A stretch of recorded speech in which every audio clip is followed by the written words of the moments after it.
So hi guys, thank you so much for coming everyone. First of all, I would also like to thank Williams for giving me this opportunity. So yeah, we're going to talk about the truth paradox, and of course we are all using AI and everyone is AI, right? So there's a LinkedIn for me if you guys want to connect and we can talk more about afterwards. Okay, and a little bit about myself. I recently graduated in Feb. I did my bachelor's of IT from Deakin University. Now I'm working as a cyber technologist at Napoleon ANZ, which is a cyber distributor company. So before we start ahead, let's have a little bit fun fact. So did you know that Melbourne was actually named after Melbourne Cricket Ground, which is MCG? We usually go there, right? The city didn't get its name until the stadium was built in 1853 and the founders named the settlement after the landmark. Classic bit of Victorian history, right? Okay, is it good? Everyone ready to go? Okay, next move ahead. So the truth is a complete lie. Because the Melbourne was actually named after Lord Melbourne, which is the British Prime Minister in 1837, years before MCG was even built. So, I just told you a complete lie and you guys just believed all of a sudden. Come on, guys. Okay, so what just happened right now? I said something so confidently that you guys just believed blindly and you were about to repeat that at dinner tonight. Come on, tell me guys, is it true or no? Right, exactly. That's what your AI is doing. It's not giving you a false information because it wants you to misbehave some way, but it doesn't actually know the difference between a good fact and a guess. So it tells you randomly and you guys just believe what it says. So the more fluent and confident something sounds, we hardly question it. We just saw the example, right? So I want you to just think for a second. You use AI every time, right? At your study, your workplace, your daily life questions. But have you ever questioned AI? Is it absolutely giving you the right answer? Anyone? Do you double check it or does it just give you the two answers from ChatGPT, one answer, Claude gave you the another answer? You just said, okay, both are fine, so let it be, it should be fine, right? So this is what our interpretation looks like nowadays. Hardly going to Google, right? Okay, so I want you to think your AI as a new intern which you just hired in a company. Doesn't know anything, but it doesn't say, I don't know, because it's quite smart enough, so confident, Gen Z intern, right? So it always say, okay, I'm happy to take any questions, I'm happy to do answers, no matter if it is right or wrong, because it doesn't care, right? You will be responsible if you take the wrong answer, thinking it is right. So would you actually let your intern decide and unsupervise something? No, right? You need to keep an eye on it. So let's give a quick game. I want you to answer some of the questions, whatever you feel like, what is the first thing comes in your mind after looking at this jumping cat, okay? The cat sat on the, okay, dash. So I want you to fill the answer, shout out the answer, whatever comes in your mind first. Anyone? Matt. Okay, anything else, guys? Come on, quick. Hat. Cat sat on the hat. Okay. Table. Okay, next. Couch. Next. Bed. Nice. More, guys, come on. Wall. Cat sat on the wall. Okay. Mat. Again, mat. Okay, more, guys. Anyone thinking? Lamp. Cat sat on the lamp. It's going to break you. Okay, next one. Lap. Okay, that's cute. Next, please. Anyone else thinking something? That's all. Come on, guys. Where's the cat is sitting? Nothing else? Lap. Okay, lap again. I got this second lap. On the tree. On the tree. Okay. On the bag. On the bag. Okay. On the hat. On the hat. Anything else you're thinking? On the motorbike. On the motorbike. Okay. On the ground. I feel like cat is everywhere. Okay, guys. I feel like the most common answers I got was the mat, lap, one or two of tree or something, right? So pretty much I would say most of your answers were covered here, right? Mat, floor, sofa, chair, lap, log, couch, and everything, right? So why I'm playing this game, right? Just to tell you, the way you thought at the moment was just a prediction. So come on. The cat sat on the dash. It's a very common thing which you must have heard in your kindergarten or maybe in your primary school all the time. The cat sat on. The first thing I would say I've got most of the answer was the mat. Why does it come to you mind? Because you guys just follow the pattern which was taught to you years ago, and you're just following the exact same thing. Exactly, that's how I want you to think AI as. It's just following the complete same patterns. So whatever the prediction on the top, it tells you. So it is actually guessing it. So for example, this is a hypothetical example I'm using here. Now, your AI doesn't know how many rooms are in your house, right? So you ask it how many rooms are in my house, but it never saw your house, right? So it will just guess it. So instead of, but if you provide a whole blueprint, then only you're gonna get the exact right answer. Maybe you have 5 rooms, maybe you have 2 rooms. So it depends on how many rooms are there. You need to provide a context to the AI. So to sum up, why this happens? It predicts it doesn't know. So it just gave you the random answer, like the cat sat on the mat. If you say ChatGPT or any AI, ask, no, the answer is not mat, it would say you, okay, move to the next one. Maybe it could be floor, maybe it could be hat or something else the way you guessed right now. So it builds to sound helpful. Of course it is helpful, but it sometimes gives you anything which doesn't have any idea. So the wrong answer sometimes sounds so right that you say, okay, this must be the answer. And sometimes I have seen so many people using the same answers on the quizzes, and they say the quiz answers doesn't match with what I got from the AI. So the hallucinations gallery. These are the very common examples of AI which makes mistakes, and you guys have also observed this. So the wrong date fact, like the MCG story, right? So I got this from the AI. But if I have not double checked what the exact date was, I must have believed exactly like we believe and gonna repeat it. The fake quote or the source. What I actually mean by that is sometimes you ask something from an AI and it says, these are the lines, someone said it.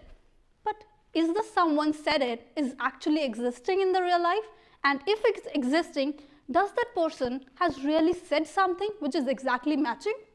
So it makes and generates your own quotes. Also, the fix that isn't worked. Okay, we all use Claude or coding for everything, right? Sometimes you give us the instructions and say, do this for me. And it say, yeah, it's done, it's magic. But then you realize later on, oh come on, it was not done at all. The mistake is still there. And then you keep on repeating the instructions until unless you don't get the right answer. So very common mistakes, right? So what I want you to do with your new hiring intern, give it clear instructions. So the new person in the company, like your AI entered, doesn't know what you actually want. So I want you to give it a clear context. Okay, these are the instructions. This is what you have to do. Out of this blueprint, you need to find out how many rooms are there. So until unless you don't provide a complete context, it will make the guesses. And then hallucinations will be done. Check their work before it goes out. Please, guys, make sure we double check what AI has given us. Don't let your new intern email it to a very superior client and then you say the client is a little bit angry with us, right? Okay, so don't let them make the final call alone. If you are hiring that intern, which is our AI, so let them give the chance, keep a supervised eye on it, and make your final call. Okay, so the rules of AI safely. Now, by the time I think you guys must be clear, so we need to verify everything AI has given us. So context, please make sure you provide the context, otherwise it will give you any random data.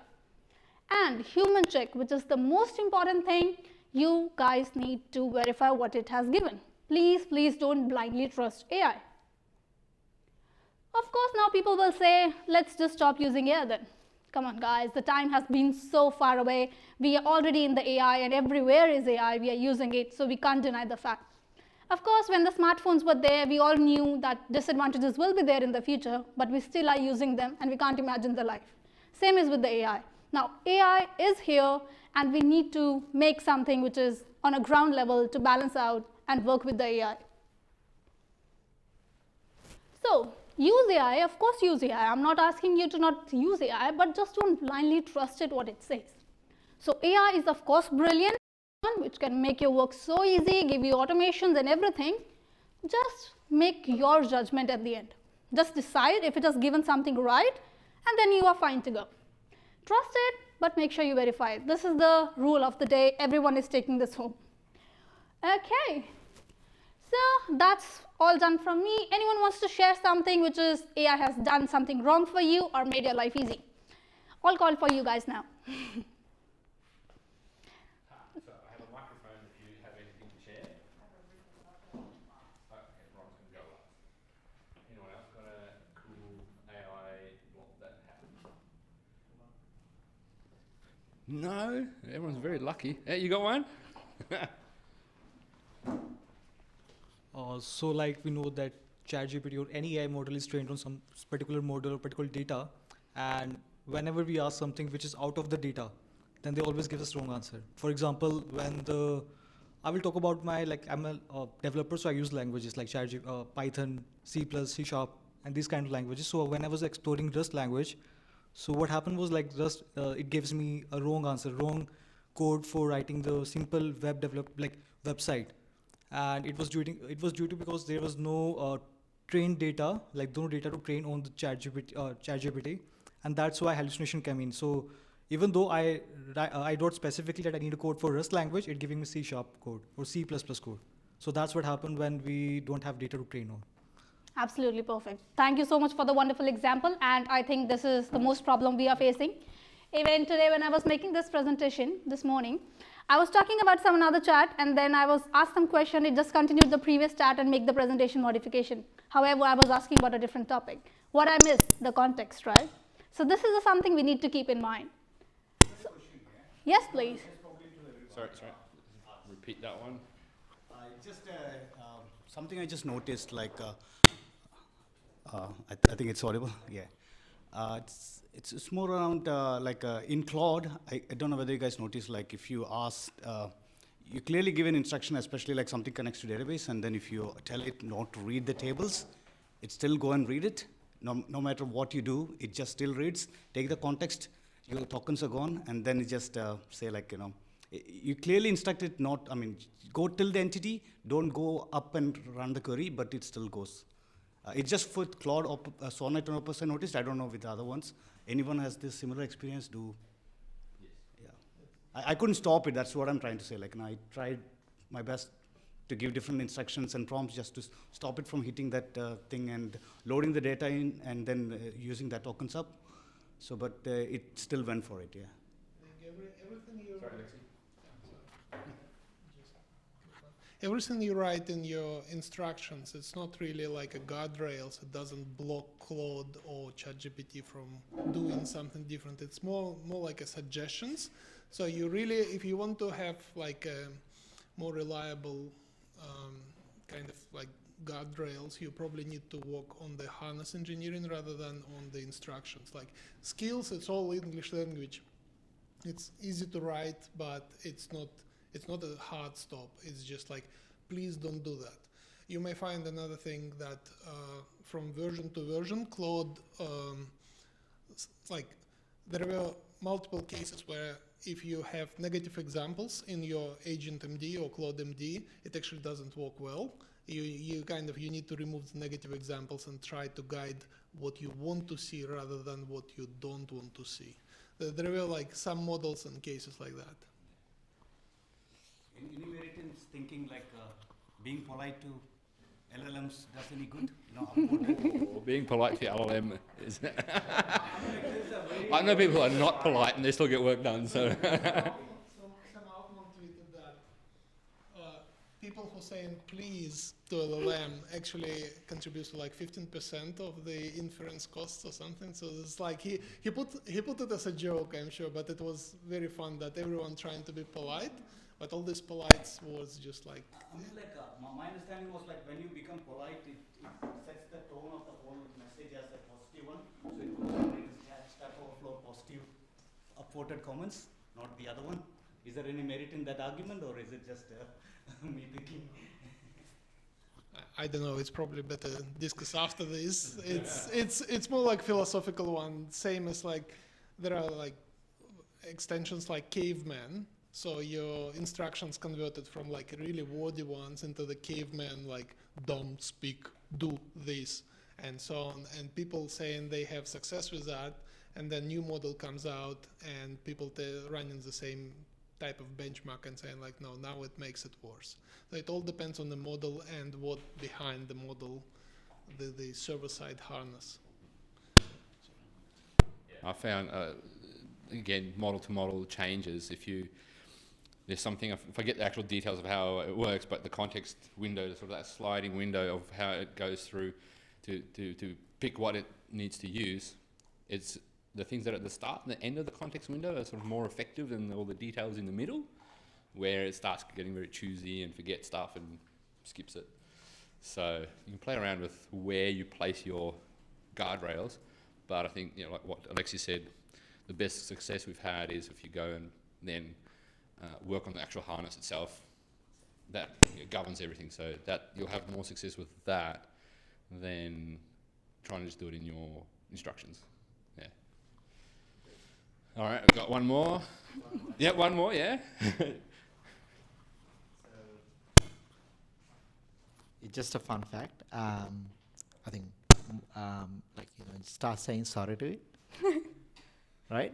And you say sorry once, sorry second time, and it's actually in the base model's instructions to say, if the humans are, there's actually base instructions. If you actually get a chance to look at when the LLM is actually compiled, the actual instruction that says, the guardrail says, there are certain things says that, do not support this, beyond this area.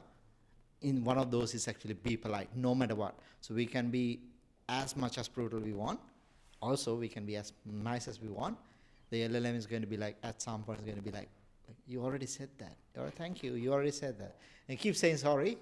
Yeah, but the reality of the fact is actually, like Alex said, it's actually burning lots and lots of resources, including every time that you do something. It's naturally for us to say, oh, thank you, you did a great job. And that actually burns more tokens and actually the actual work itself.